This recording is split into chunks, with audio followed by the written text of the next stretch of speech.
Olá, começamos mais um videocast do Laís, que reúne aí podcast com vídeo, mais um produto do setor audiovisual, que também trabalha com pesquisa nessa área. Estamos recebendo aqui Marta Marisa, ela que é professora aposentada, com 40 anos de experiência profissional na área de pedagogia. Teve uma escolinha, vai falar um pouquinho sobre isso também aqui pra gente, mas ela está aqui porque se tornou um símbolo de uma cuidadora de pessoas como ela, a partir do que ela enfrentou, vivenciou com o esposo dela. Ela vai contar também um pouquinho disso. Vamos traçar aqui uma linha do tempo em relação a toda essa descoberta, desde a doença, diagnóstico, até o que você fez para se reinventar como cuidadora. Conta um pouquinho como é que foi a descoberta da ela na vida do seu esposo. Sim. O Adão, após 35 anos de trabalho como bombeiro militar, né, chegou a hora da aposentadoria. E nós resolvemos, eu também me aposentar, e nós aproveitarmos a vida, né, que já tínhamos cumprido a missão de criar os filhos, e começamos a viajar. Fizemos a primeira viagem, deu tudo bem. Quando foi na segunda viagem, nós estávamos no Rio de Janeiro, em Angra dos Reis, e um momento, né, do passeio de escuna, 12 pessoas se jogaram ao mar para serem filmadas lá embaixo, ver os peixinhos, a natureza linda lá. E 11 pessoas foram filmadas e o Adão, quem estava filmando, né, fazendo a filmagem, não encontrou ele. Ele nadou, buscou e não encontrou. Por quê? Porque o Adão, como sendo um mergulhador, né, profissional, ele nadou muito mais profundamente que os outros 11. E quando ele chegou lá embaixo, né, uma profundidade muito grande, ele tentou voltar e os movimentos simplesmente pararam. Paralisou o corpo inteiro, os braços, as pernas. Ele não conseguia mexer um dedinho para nadar e voltar. Ele tentou, não conseguiu, começou a engolir a água, né? Quando ele viu que ele estava se afogando, com a experiência dele, né, ele disse, não adianta eu continuar lutando. E a mente, sabendo tudo o que estava acontecendo, saudável. Ele largou o corpo e foi. De repente, nós lá em cima, todo mundo esperando que ele, né, submergisse, nada de ele subir. Quando ele subiu, ele estava totalmente cianótico. Os lábios dele, essa região aqui, totalmente cianótica. Tiramos ele da água, levamos ele para a terra, estragou o passeio, né, de todas as pessoas, infelizmente. Não foi só o nosso passeio. E fomos à terra e nos levaram para um médico. O médico cardiologista fez todos os exames e disse, ele não infartou, ele não teve nada a nível de coração. Eu vou encaminhá-los para um neurologista.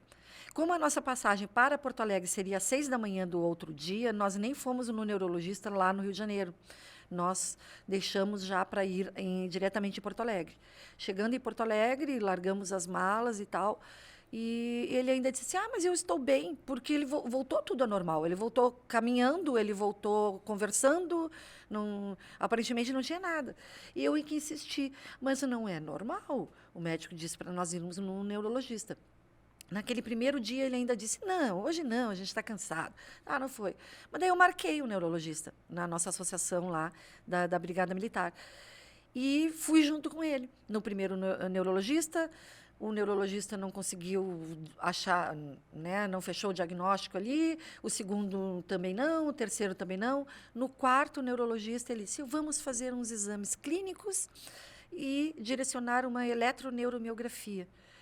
E fizemos a eletroneuromiografia. E ali já acusou 85% de perda. Né? Só que nós ficamos assim, nos olhamos e perguntamos para o médico, mas como se a gente não notava nada? Daí voltou novamente aos novos exames para realmente fechar o diagnóstico. E ficou fechado em 100% como esclerose lateral amiotrófica bulbar. A partir daquele momento foi um susto. Foi um susto, nós não sabíamos desta doença, não tínhamos conhecimento, nem eu, nem ele. Quase ninguém tinha, né, há 10, 11 anos atrás. E o que aconteceu? Nós fomos procurar este neurologista que fez o diagnóstico, só que ele disse o seguinte para nós. Aqui, em Porto Alegre, eu não conheço, né, um local específico que possa dar orientações para vocês. O que eu posso dizer para vocês é que ela é uma doença avassaladora, neurodegenerativa, progressiva, e que vai avançar dia a dia, que haverão perdas, que ele já nos preparou mais ou menos assim, e vai viver, vai viver. Foi o que ele disse para nós. E foi quando eu encontrei a Associação Regional dos Portadores de ELA, a Arela do Rio Grande do Sul.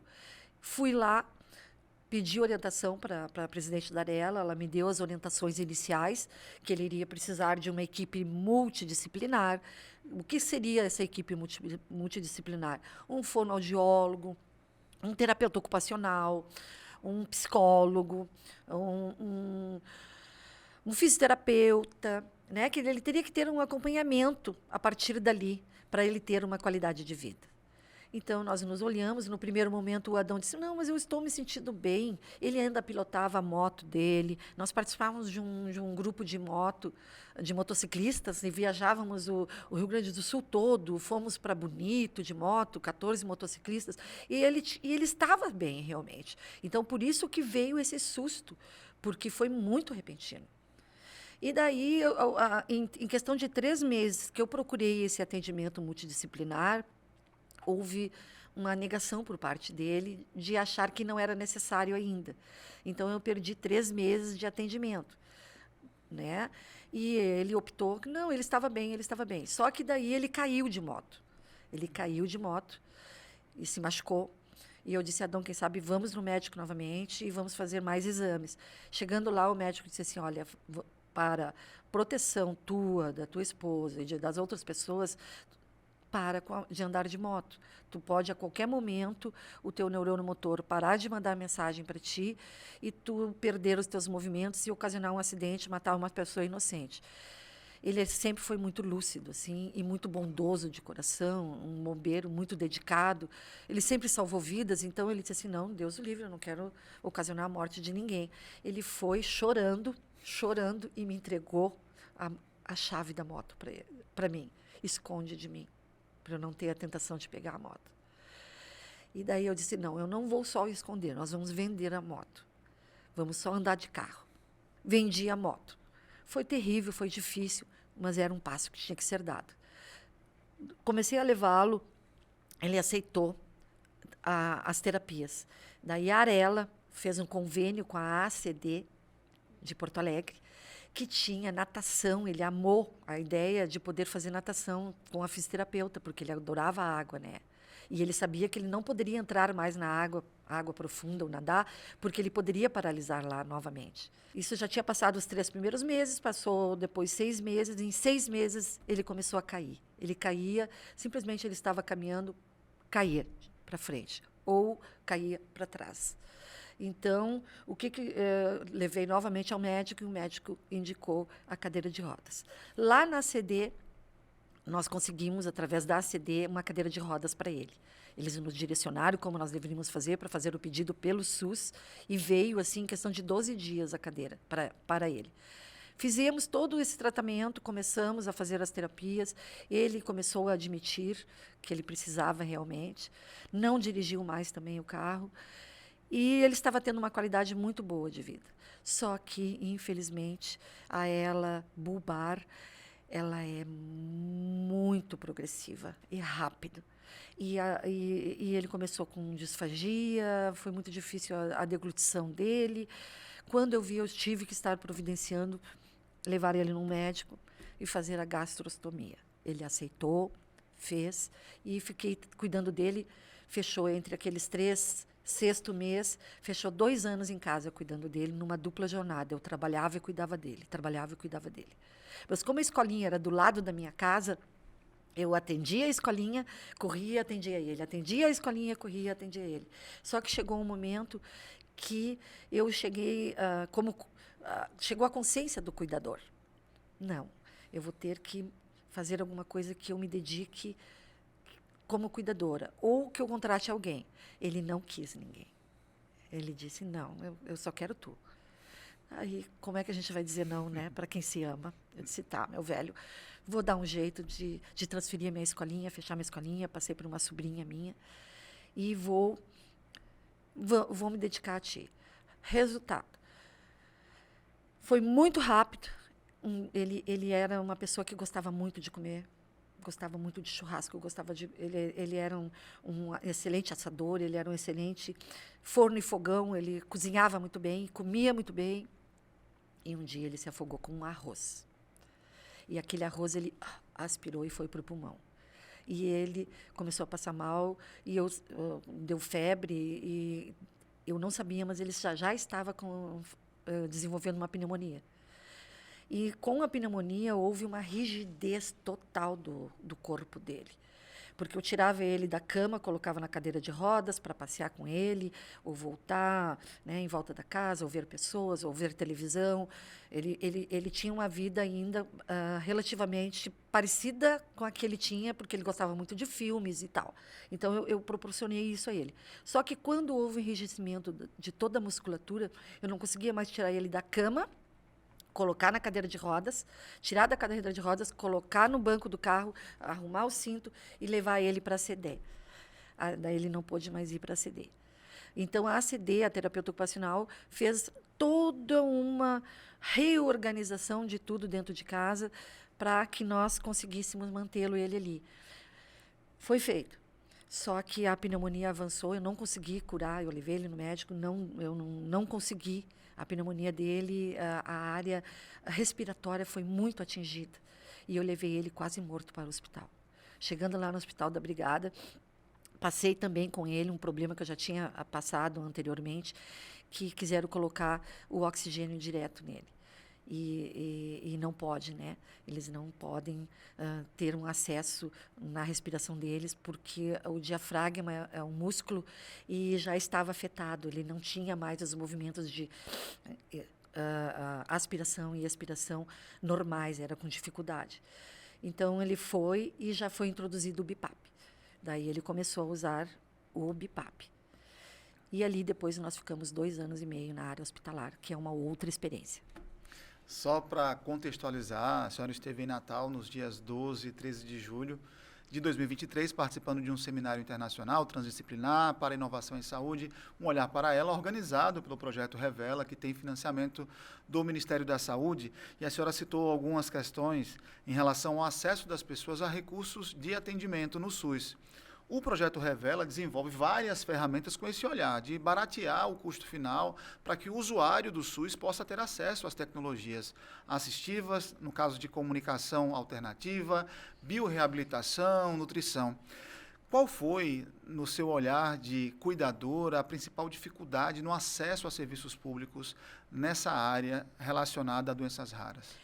Realmente, eu chegando aqui no Rio Grande do Norte e vendo que vocês estão sendo pioneiros, né, nesse olhar para ela, eu me senti muito feliz, porque as pessoas, a partir de agora, né, com todas as pesquisas de vocês, com todo o esforço, com toda a dedicação que vocês estão tendo, né, e recorrendo ao Ministério da Saúde, né, por melhoras de qualidade para o portador e paciente de ela, eu estou muito, agora, neste momento, feliz. Mas eu passei por barreiras muito, muito difíceis, pelo próprio Sistema Único da Saúde não ter estrutura para recebermos. Eu consegui na ACD porque eu fui atrás de muita gente. A ACD estava habilitada porque eles já têm um programa de reabilitação para crianças, idosos, a nível de amputados, de cadeirantes, né? Então, eu consegui entrar naquele projeto ali junto com a Arela, mas não existia, né, esse acesso. E quando começou a melhorar a situação, foi quando eu decidi, de alguma forma, fazer com que os outros pacientes de ela soubessem desses seus direitos.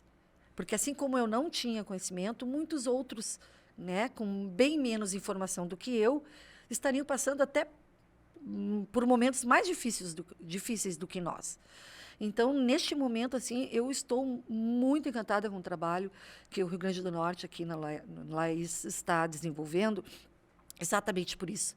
Porque esse olhar para ela, esse projeto do Revela, é interessantíssimo, porque eles vão começar a ser enxergados, vistos pela sociedade, pela área da saúde, que está tão tão carente de conhecimento com relação a ela até os dias de hoje. Imagina 10 anos atrás, que foi o início da nossa doença. Os médicos, a maioria, não conheciam. Né? Claro que o médico não tem obrigação de saber de todas as doenças, todas as patologias com especialidade, né? Mas eles tinham só pequenas pinceladas sobre ela. E como que o médico iria assumir um paciente que ele não tinha estudado, né? Então, aí entra a minha alegria, né, e o meu desejo de que vocês continuem nos seus projetos, porque é necessário, muito necessário.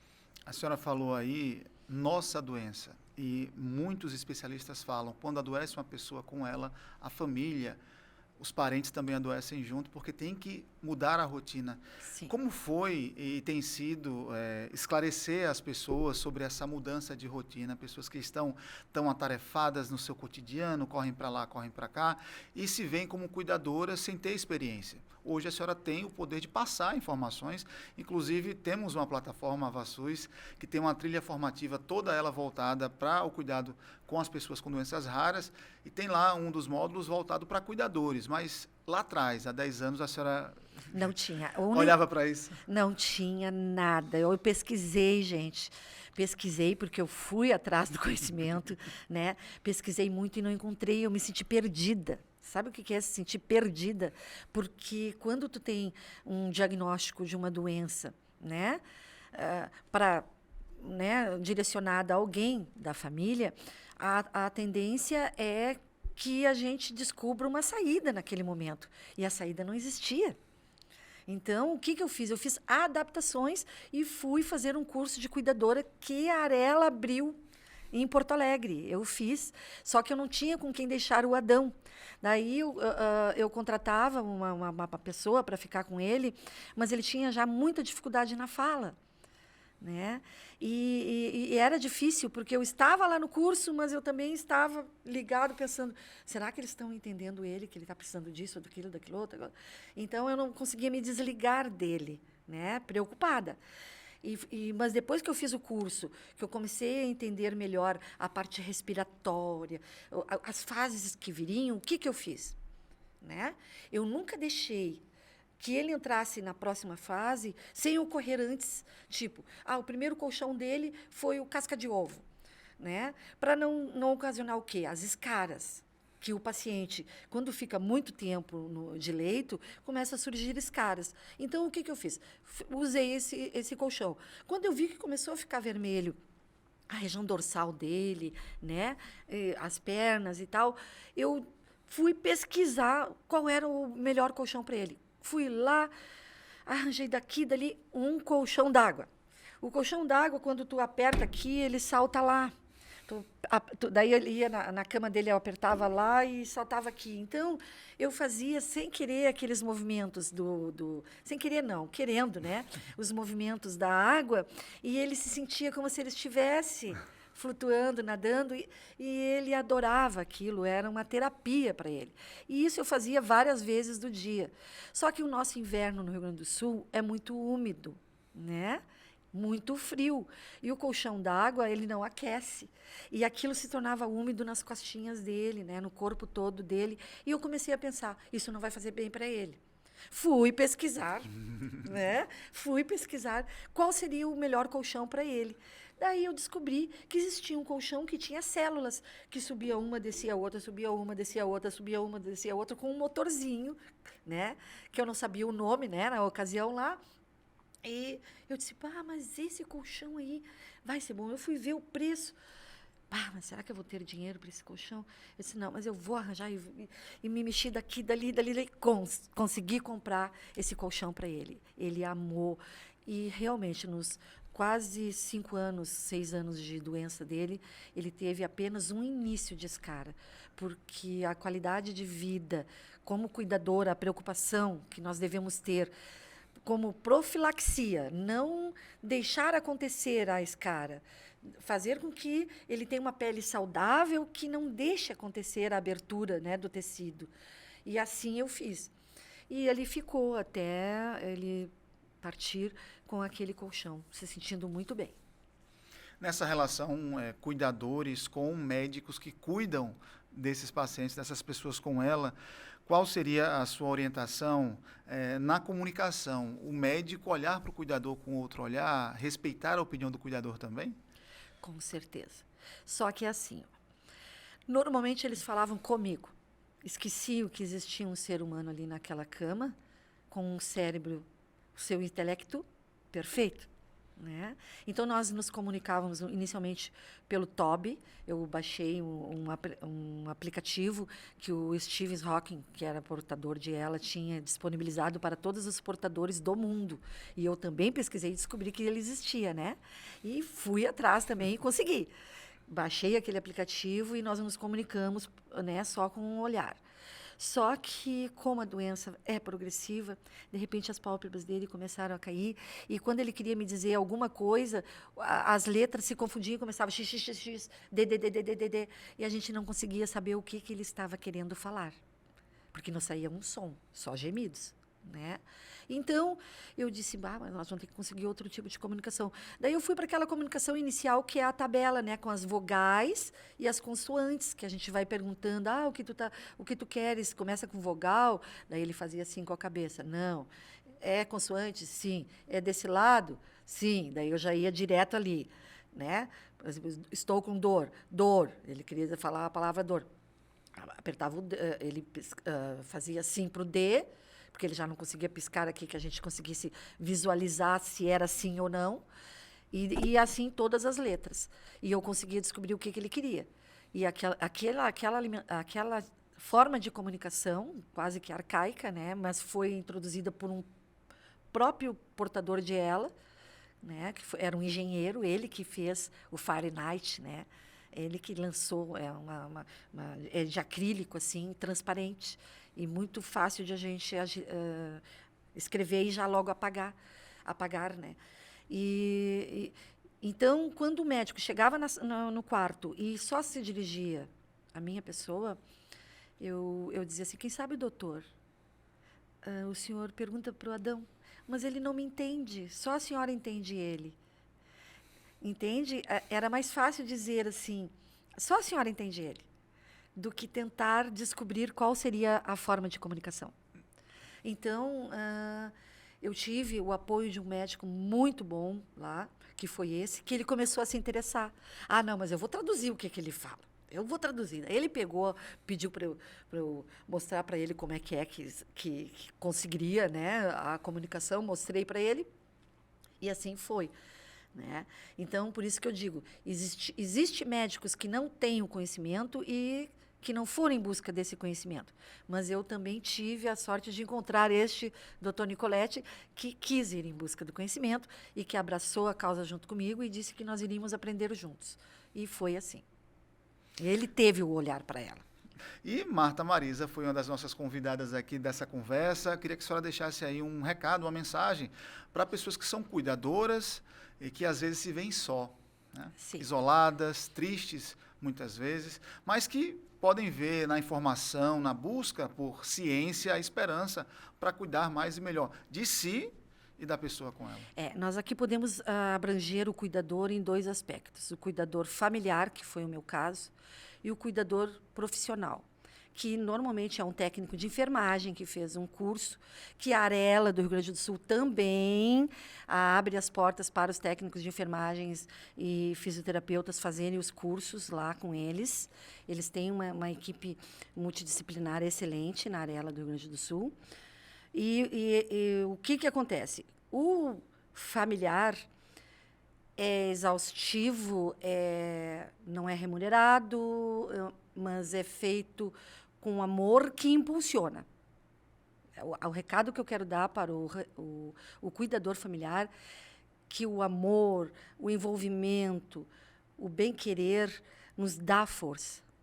Que ninguém se sinta incapaz, porque eu tive uma força assim, sobrenatural nos momentos mais difíceis, até de que eu fiquei doente, né, por um excesso de horas e não dormir direito, e estresse e má alimentação, mas eu consegui fazer com que eu não me anulasse.